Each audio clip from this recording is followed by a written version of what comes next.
Today's guest is Jerry Colonna, one of the startup world's most in-demand executive coaches. Jerry is the founder and CEO of Reboot.io, an executive coaching and leadership development firm whose coaches and facilitators are committed to the notion that better humans make better leaders. Prior to founding his coaching practice in 2007, Jerry had a long and storied history in venture capital. He was a partner with JP Morgan Partners, the private equity arm of JP Morgan Chase. And prior to that, he co-founded New York City-based Flatiron Partners with Fred Wilson, which became one of the nation's most successful early-stage investment programs. Jerry is also the author of the 2019 release, Reboot, Leadership and the Art of Growing Up, which we're extremely excited to talk about today. Jerry, thank you so much for being with us this morning. Well, thanks for having me. And thank you for such a professionally done introduction. I appreciate that. Absolutely. Absolutely. Well, we have to say we both really enjoyed your book. As we talked about before the show, we spent a lot of time this last year and a half on Rising Laterally, trying to kind of weave threads between depth psychology, organizational psych, mindfulness, and self-awareness, all elements that show up in your book. But I think for me, what really made it such a potent read was that all of this wisdom was told very honestly through the prism of your own life. You know, you didn't just write about the shadow as like an abstract intellectual concept. You talked about your own shadow and your own blind spots, your own vulnerabilities. You know, you wrote very openly and honestly about some of the most personal and most painful events of your childhood and how those shaped your relationship with the world. And I think for me, that first person voice really gave a soul to the book. You know, there was this personal history there that I, as a reader, could connect with and relate to. And, you know, I guess my first question flowing from that would be, you know, do you think in order to be a good coach, you have to be willing to talk honestly about your own baggage and your own black bag, so to speak? Well, thank you for all those kind words about the book. It was a true labor of love. And I will say, as someone who is in the midst or the throes or the emotional roller coaster of writing my next book, where I'm trying to balance how much of me should show up in the book. I don't know. Having conversation with my editor, it's like, Jerry, this is a little too memoir-like. Oh, I don't know. You reaffirmed what I believe to be true, which is that one of the most important ways in which all of us show up, whether we're a coach or a leader or, you know, an old guy like me, is that when those of us who have power, and I have power, right, because the mic is now on me, when I show up, when we show up with authenticity, when we show up being real, it creates the space for the other person to be real. Mm-hmm. And so to go all the way around about way to your question, is it important for a coach? It is important for everyone to have power, who has power in all dynamics, to be honest and to be real and to acknowledge their own challenges. Now, I want to put a little asterisk on that, which is this does not give the coach permission to take the focus away from the client and onto themselves. But most people are so well trained as it relates to that that's not really the danger.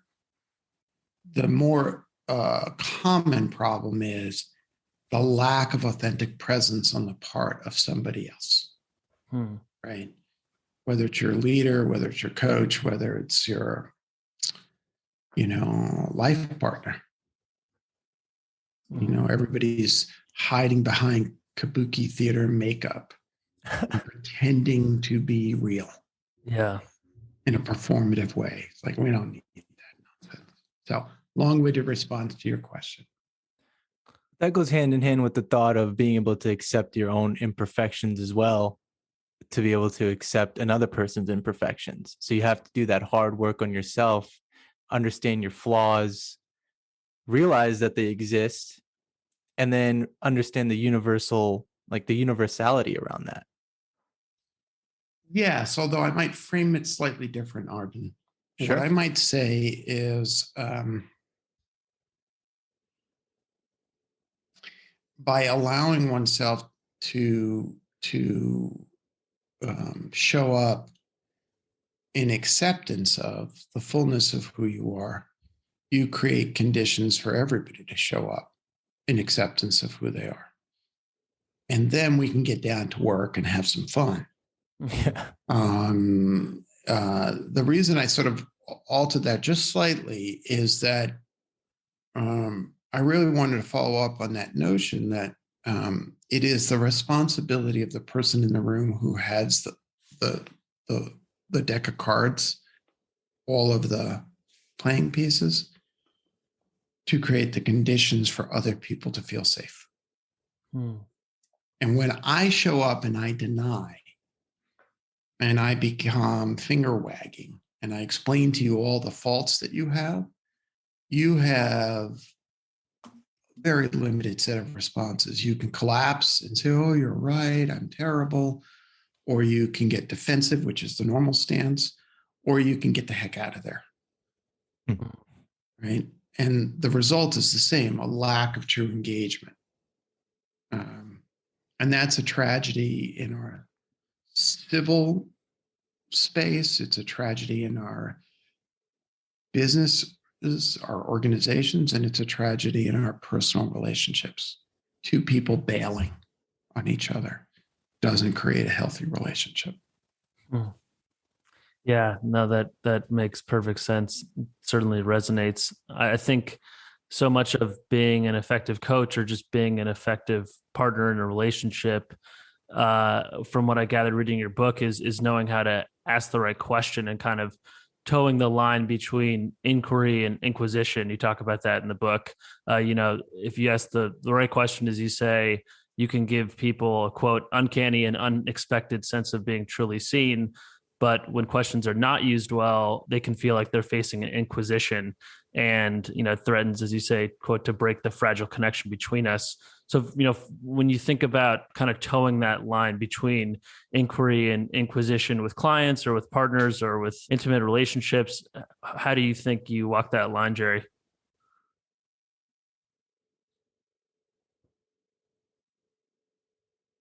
It's been two times now, two different questions that you've asked, both of which describe a kind of inquiry that I think you're having into what it's like for being a coach. Is that right? That's right. Yeah. Why is that important to you? Well, we've had a number of coaches on the podcast over the course of this past year and a half. Frankly, I'm considering it as a career path. I've been interviewing at a number of companies whose kind of core product is coaching via a digital platform. So it's a space that I'm really interested in, and really aligns with kind of my long-term passion for people and psychology. So there's a personal curiosity there for sure. And thank you for that honest answer. Sure. Because notice I'm not actually answering the original question. Right. So I'm going to ask another question and restate what I said. Why is it so important to you? I mean, here you are. You described at the start of our recording that Arjun finally convinced you to start a podcast. And of all the things that you could spend the time developing a podcast around, I mean, you could have done a podcast on crypto, for God's sake, right? Or NFTs, or why this? Why now? What's happening for you? And then I want you to notice how it feels going there. Yeah, I mean, I think I've definitely gone through my own personal transformation and internal inquiry in a pretty big way the last few years. I went pretty much straight into corporate America out of college, and I wasn't particularly happy in that period of time. And this last year and a half has really given me exposure to ideas that I think I'll take with me through the rest of my life. And I I hope that our listeners are having that same experience. So I know firsthand how the power of good ideas when they're placed in your hands. And I think I want to continue to absorb them myself and hope to find purpose through putting them in other people's laps as well over the years to come. Okay, so just pause. And two things I noticed going on. Well, three things. One, Arjun was smiling because he knows what I was getting at, or you saw what I'm doing here, right? And the second thing was that there was a aliveness that came into you as you were describing what's going on.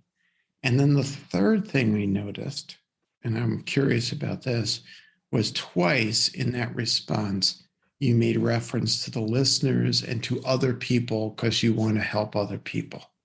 Mm-hmm. Okay. So I'm going to follow my intuition, and I'm going to tell you can blow a kiss to those other people. They are A-okay, and you don't have to do what you've done since you were a kid and take care of other people. Just hang in there for a moment. Okay. Notice the feelings that arise. Okay. There's an old notion that what the world needs from us is for us to show up authentically and be real. And we don't have to frame it always in the, yeah, but what about other people? Yeah, it does feel a little compulsory. Yeah. Notice that feeling. Yeah. Okay. You've done nothing wrong by taking a moment to answer a question I put to you, which was, why is this so important to you? Because something has happened for you in these last 2 years, speaking to all these therapists and coaches and all of this stuff, something really important, which is kind of like a little ember in a fire is lit. And these conversations are like oxygen being blown on it, isn't it? That's exactly it. Absolutely. I don't know if you're capturing the video on all of this, but I wish everybody can see your face because there's something happening for you.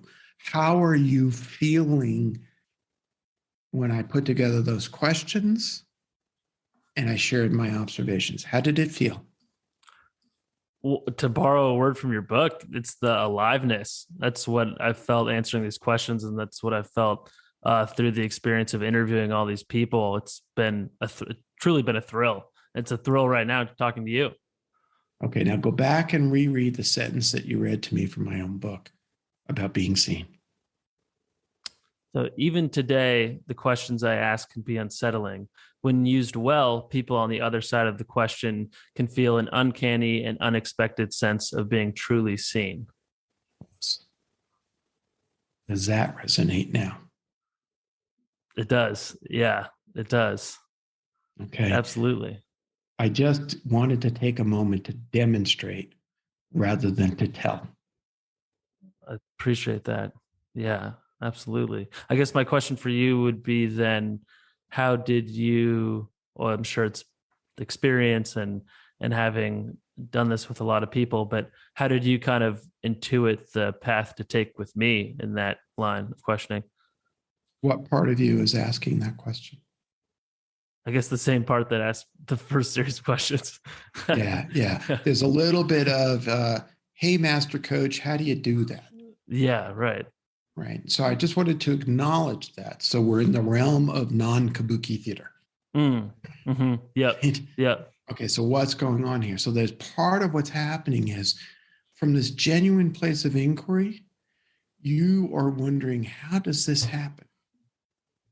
And yet, when you go back and re-listen to the audio of this, you'll hear me say, okay, well, twice you made reference to the people outside.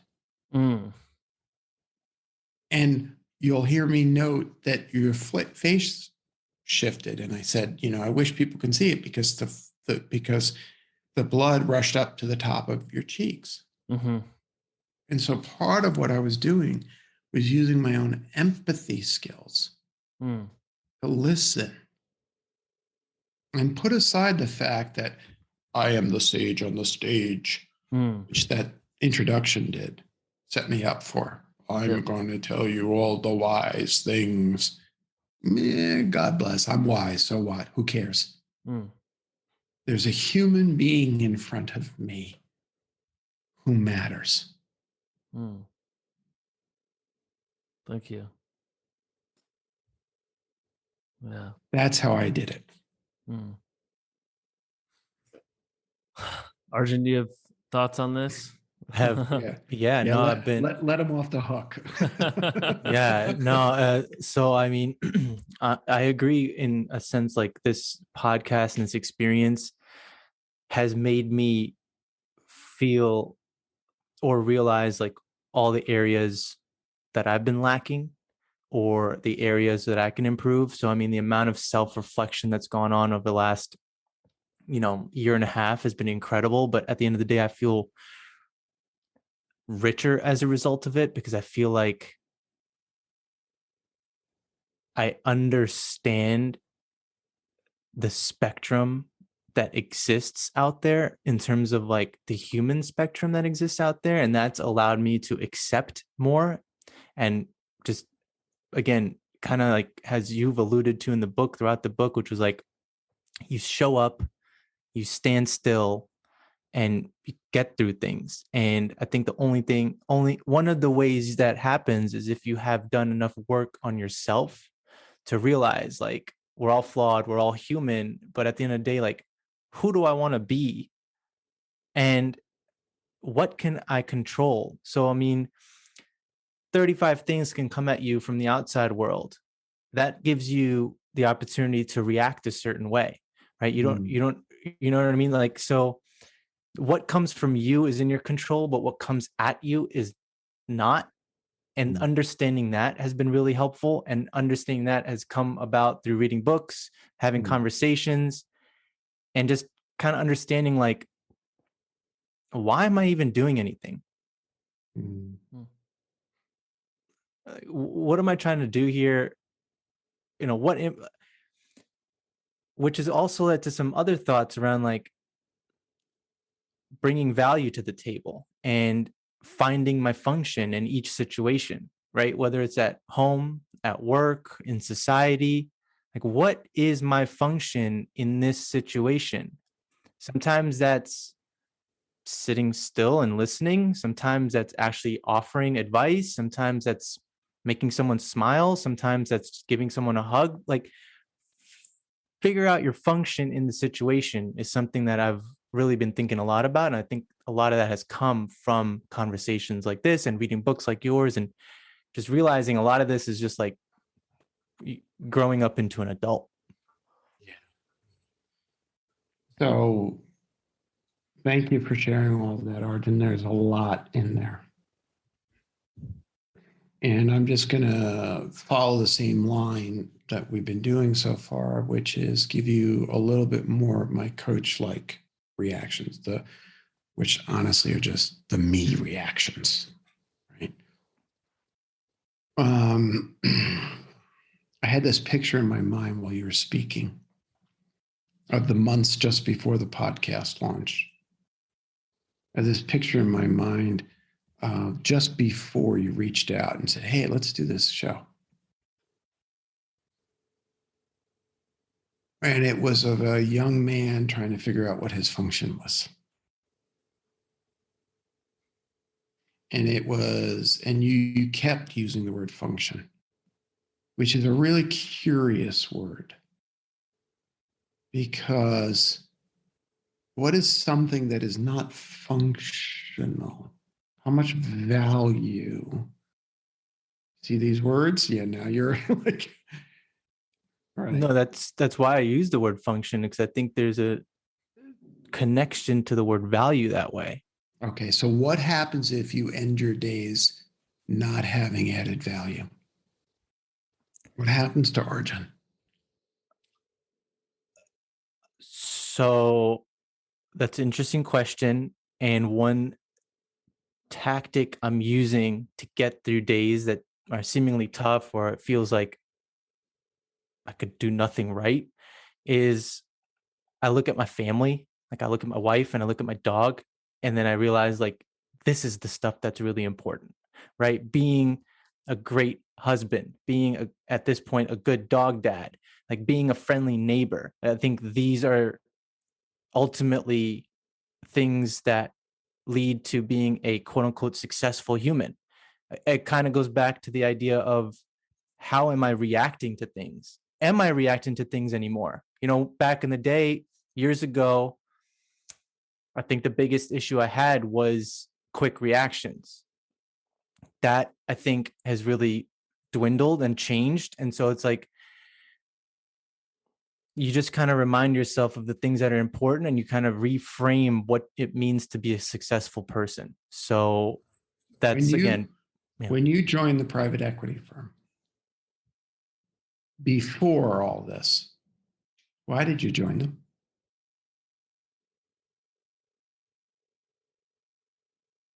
Well, for me, it was going to be a brand new challenge.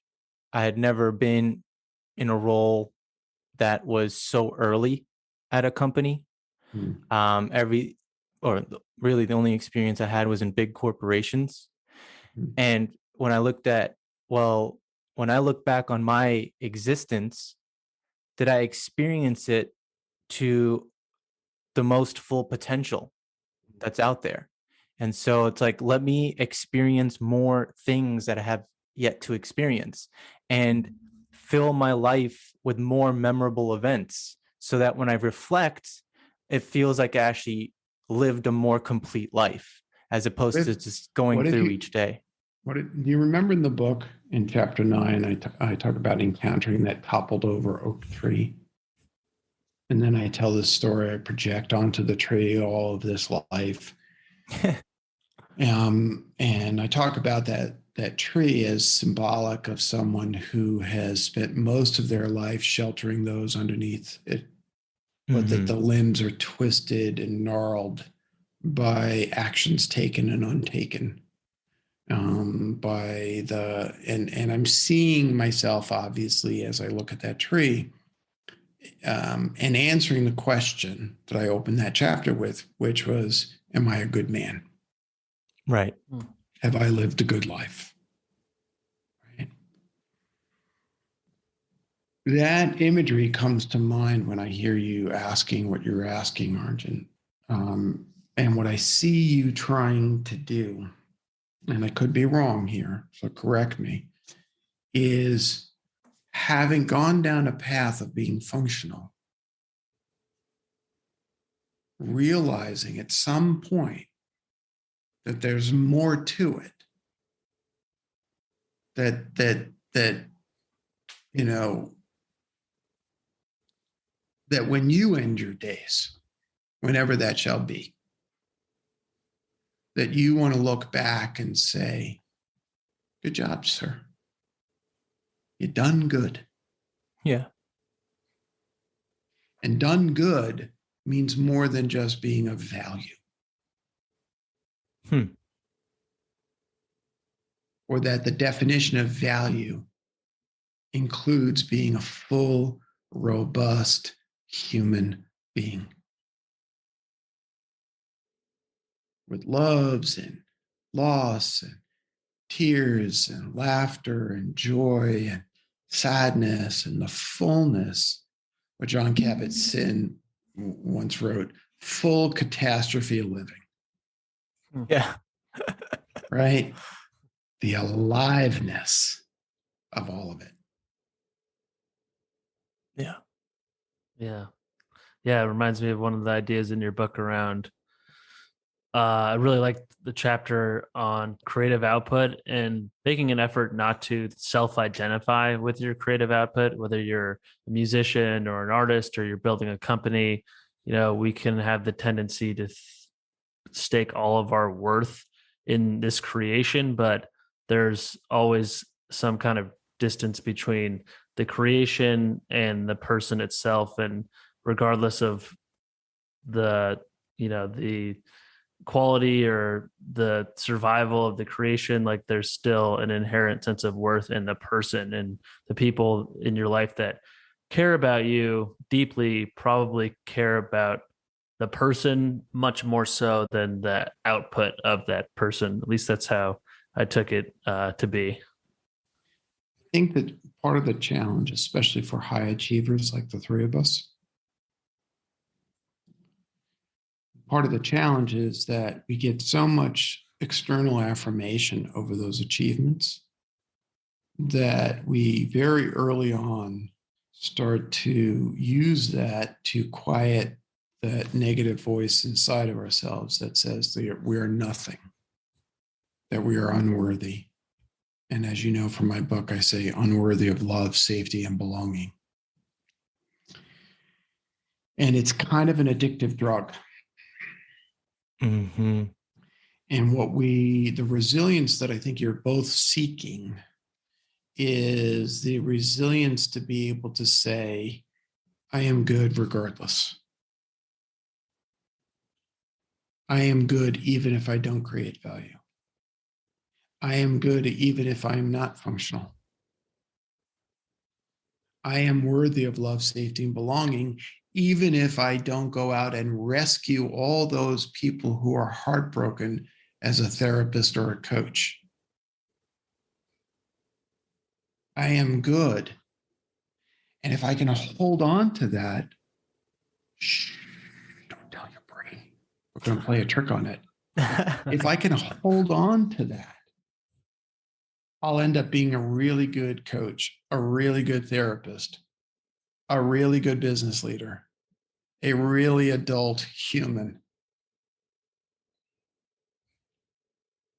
That's the trick. Yeah. Yeah. There's definitely a huge element there of learning to let go of the voice in your head. I read this book, The Culture of Narcissism by Christopher Lasch, Mhm. earlier, or I guess in fall of last year. And That's an old book. yeah, it is. But a lot of the stuff still rings so true today. And much of it is just intensified since he wrote it in the 70s. But one of Mhm. the ideas that really resonated with me personally was this idea that, you know, we often think of like the id, that kind of Mhm. primitive animalistic part of our personality as being the component that we have to work to really rein in. But from Lash's perspective, most people actually in the modern world have the exact opposite problem. Like most people actually have to are having a hard time keeping their super ego in check. So, when the super ego is functioning, not to, no pun intended, functioning well, it's your conscience, it gives you that ethical oversight over your ego that's necessary to just function in society. But when it's escaped your control, it can be very, very punishing and very like violent psychically. It's the voice that just is relentlessly telling you you're unworthy, relentlessly telling you should be ashamed of yourself. And it's very hard to, I think, wrest back control from your super ego when it's started to run the show. Yes, all that's true. And be a little gentle on yourself with needing to hold fast to all of the intellectual constructs. Hmm. You know, when the inner voice is overactive and out of control, you know it Hmm. because you're human. What we don't know is how we create balance between all those voices inside of ourselves. And that's the harder trick. Yeah, because I feel like we're on the brink, many of us, of losing ourselves, like having this loss of self when we're tied to an outcome or tied to the amount of money that's coming in or tied to how much money you raised, whatever the case may be. Or what other people Tie think of us. 100% what other people think about us. And then tie that to what Jay was alluding to with the super ego. I think many of us, and going back to your book, which was focused on CEOs and founders and entrepreneurs, we are susceptible to a loss of self. Yeah. You remind me of a funny moment early on in my coaching career. I went and I had tea with Pema Chodron, the American Buddhist nun that I often write about in the book. And she's a dear friend and teacher of mine. I'm quite fortunate in that way. And I remember saying to her, "Oh, Ani Pema, these clients are just, their whole sense of self is just annihilated repeatedly." And without missing a beat, she just pauses and looks at me and she says, "Oh, you mean in a negative way?"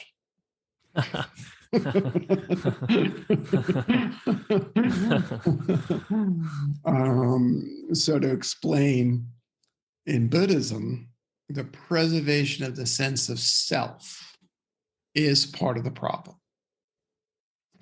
And to put it another way, the preservation of a constructed sense of self that is performative, that is designed to feel unconditional love, or to feel ultimately existentially safe, or to always know that we belong. The attachment to the constructed sense of self is part of the problem. So if I sit down in a coaching session and I say to myself, I'm going to be a great coach, because I have to live up to, right? All sorts of things. I have just dropped the client. Right. I'll give you a perfect example of what I'm talking about. I love my editor. I think I have one of the best editors in the world. Twice now, she's kind of made me crazy because she said to me, "Well, your readers expect," meaning about this next book. I can't write thinking what my readers expect. Yeah. Now, I don't want to lose connection, right? But if I spend my time shaping my words, which is my want right now, that's where my mind is moving towards. If I spend my time constructing sentences so that someday in the not too distant future, the two of you read my book and Jay is quoting me back to me again, then I'll have actually lost the connection. Right? So it's a very tricky, balanced place to let go in a non-attached way, but to still care. Yeah. It's something we've talked about. Like, earlier Jay mentioned, our audience, but Jay and I have had conversations that we are the audience. Yes. Like, Yes. if it's affecting me, or if it's impacting me, or if I'm feeling a certain way, there's a good chance another human has a similar feeling. And so just treat myself as the audience and just go through this for myself. And the ripple effect will be the ripple effect. That's right. When after I left my career at JP Morgan, I went back to my college, Queens College, and taught a class for 4 years. I think it was about 4 years for the second semester of each of 4 years. And it was a class on leadership. And I grew up quite close to many of the students. I still am in touch with them to this day. It's been 20, 25 years. And I remember before embarking on the class, a friend of mine, my high school English teacher, gave me the piece of advice, which I used, which was teach the questions you want answers to. Love that. And when I finally locked in that first book in Reboot, I began writing about the questions I want answers to. Questions like, what kind of adult am I becoming? Who would I like to be at the end of my days? How would I like to be in relationship with that inner critic, with that voice that I named the crow, that's telling me time and time again what a lousy writer I am? And yet I managed in doing that to write something that seems to have landed for the two of you because of the universality of that experience.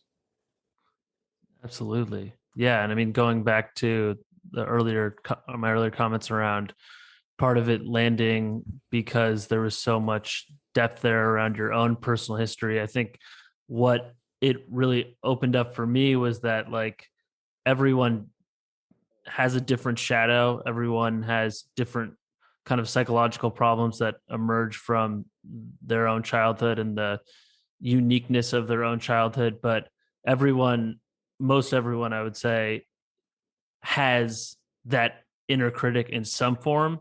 And while problems may be different, like the universality is that everyone has problems. Like that is kind of fundamental to the human condition. And it just, I don't know, I feel like maybe part of the reason why I've gotten stuck in the past is feeling like my problems are unsolvable because they feel so unique to me. And while they are in some sense unique to me, the more important point is that the process that I can go through is a sort of universal one, and the outcome is a kind of universal one. I think one of the things that is really hard for people to be honest about. One of the reasons why it's hard for people to be honest about the things that they struggle with is that that voice inside tells us that that's evidence of our failings.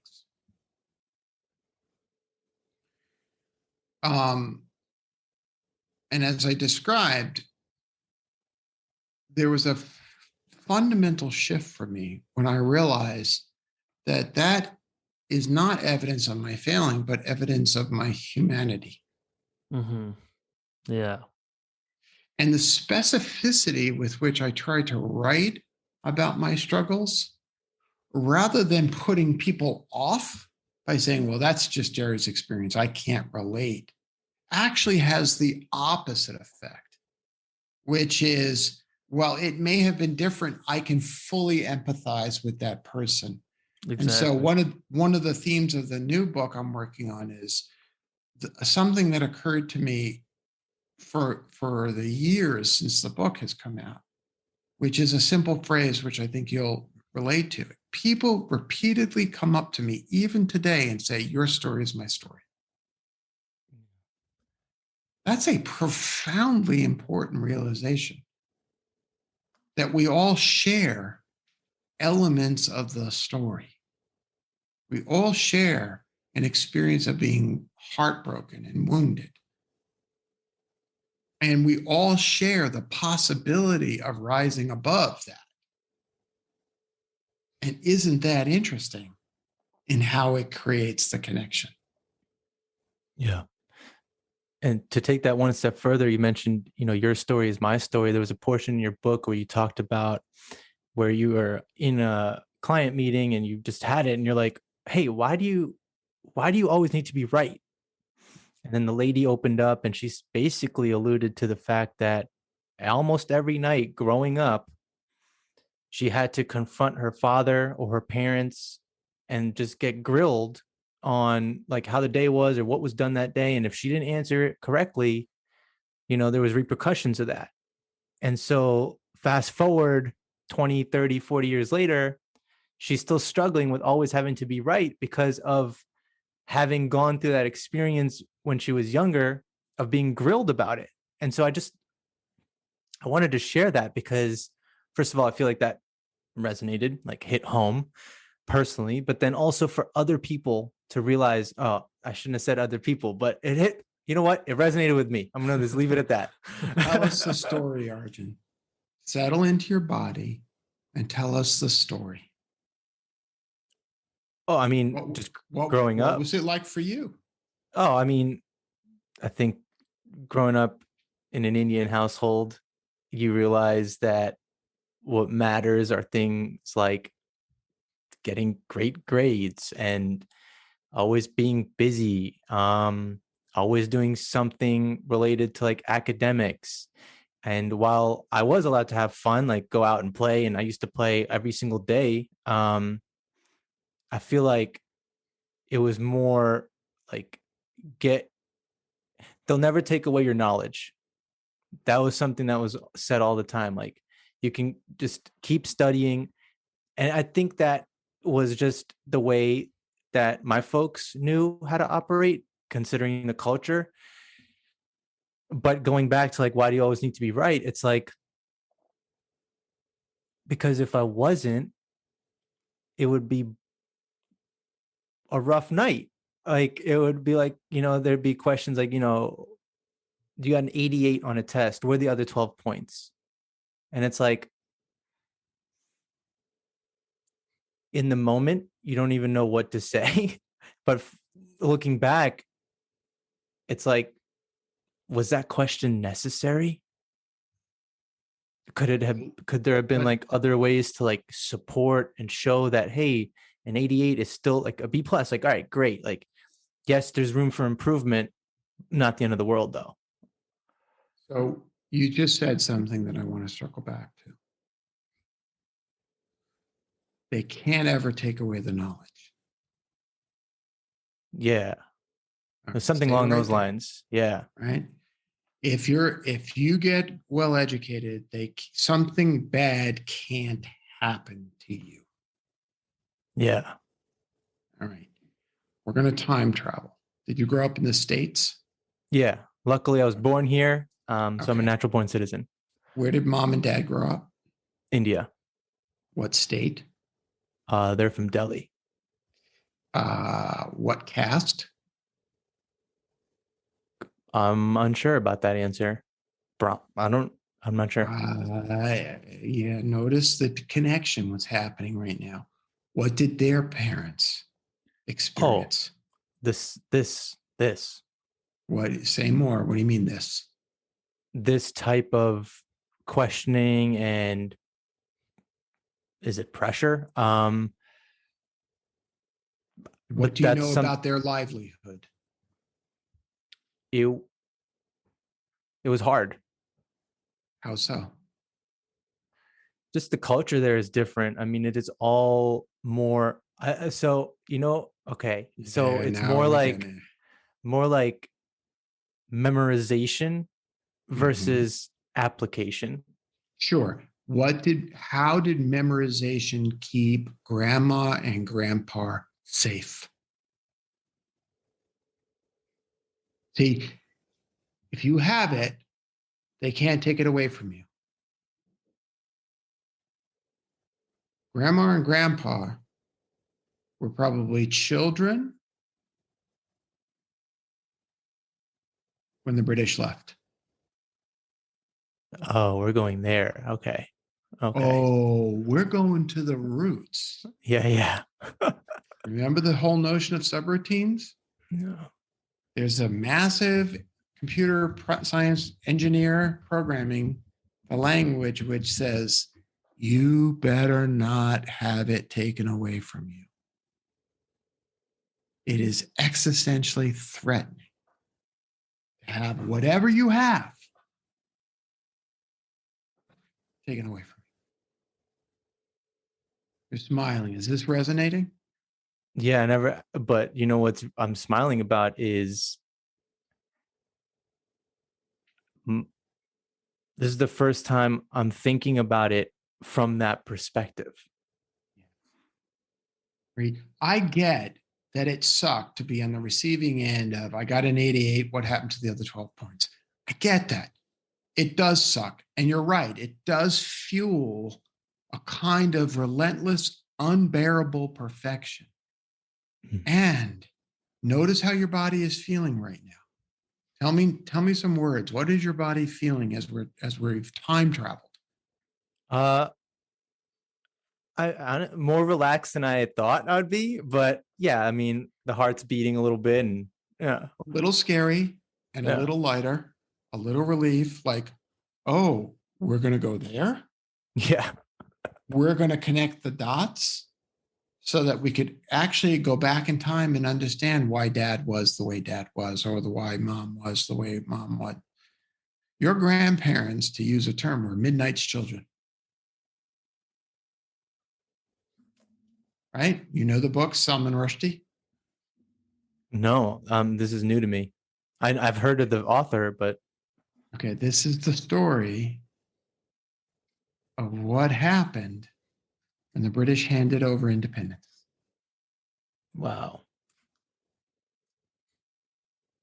Thank you for sharing that.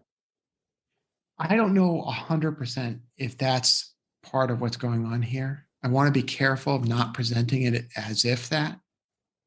But what I have found to be true is that for us to understand ourselves so that you can then be the adult that you would like to be, who doesn't turn around to a family member and say, where are the other 12 points?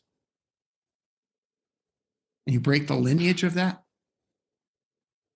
requires an understanding of the roots of it. Oh, you're just trying to keep me safe. And it gets distorted generation to generation. They don't even tell us why it's so important. Oh, it's so important because this family faced a Holocaust. Or it's so important because Uncle Joe lost a fortune and tried to kill himself. Or this person ended up in jail. Or this person did. And so there we get the stories, we get the rules, but we don't get the stories. I asked you what caste, and you could not tell me what caste. That's a powerful statement. Because 4 or 5 generations back, how important was caste in India? So important. Everything. Your livelihood depended on it. Yeah. Your life depended upon it. Yeah. I know you're an American. I know mom and dad said to you, yeah, we're not going to do that. You're going to be an American with all the power and privilege that comes from being an American male in the 21st century. I feel super lucky. And the ghosts are still haunting. So get it right. Better not lose that.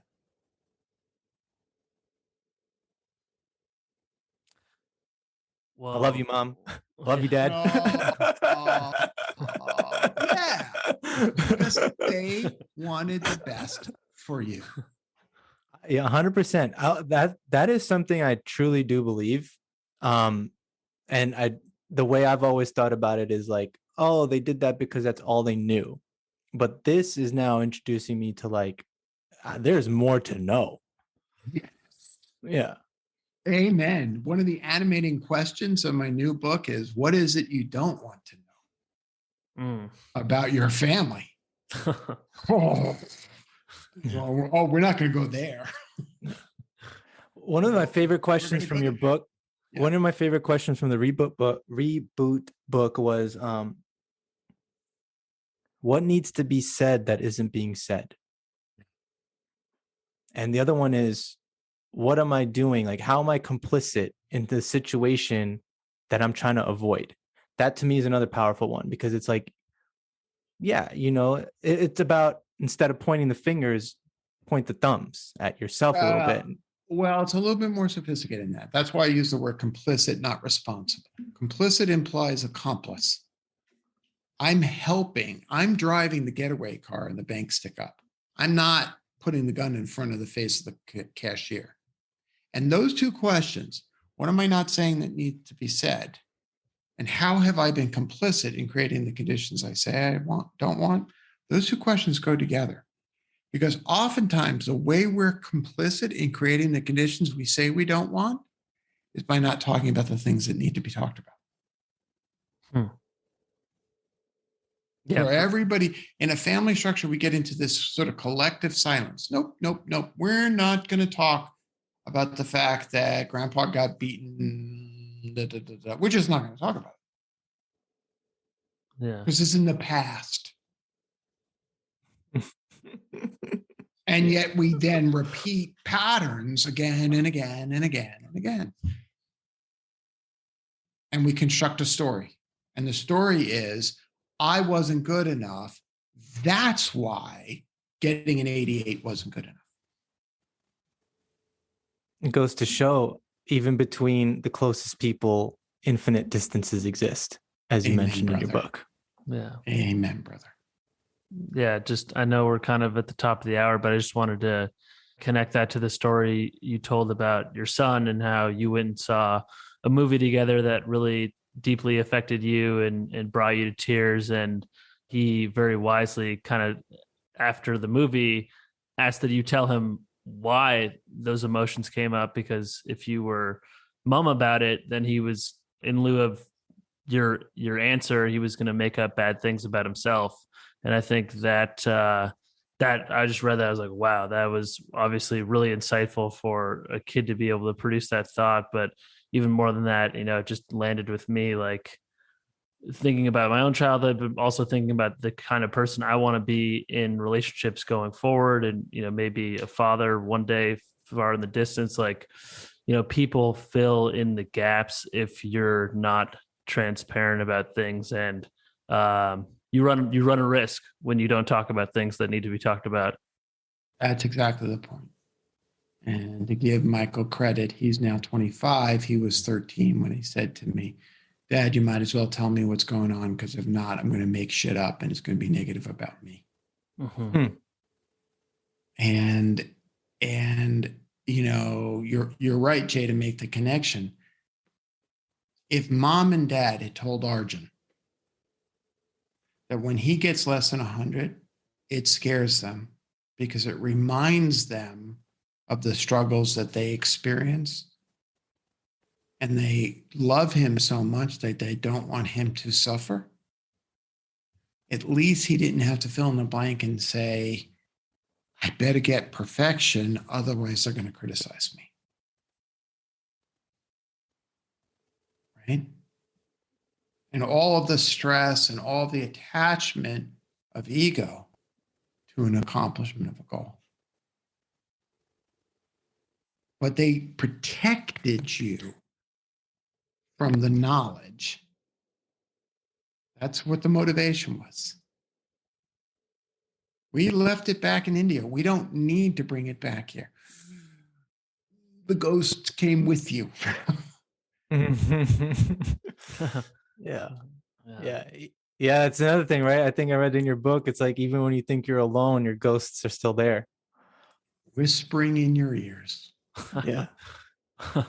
Well, Jerry, we'll turn it back to you. We have one final question for you that we ask all of our guests. What's the one thing that you love most about yourself?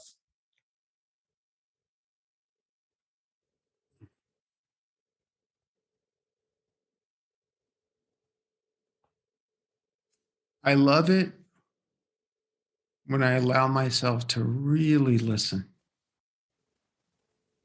to really be present. It's something that I have practiced time and time again.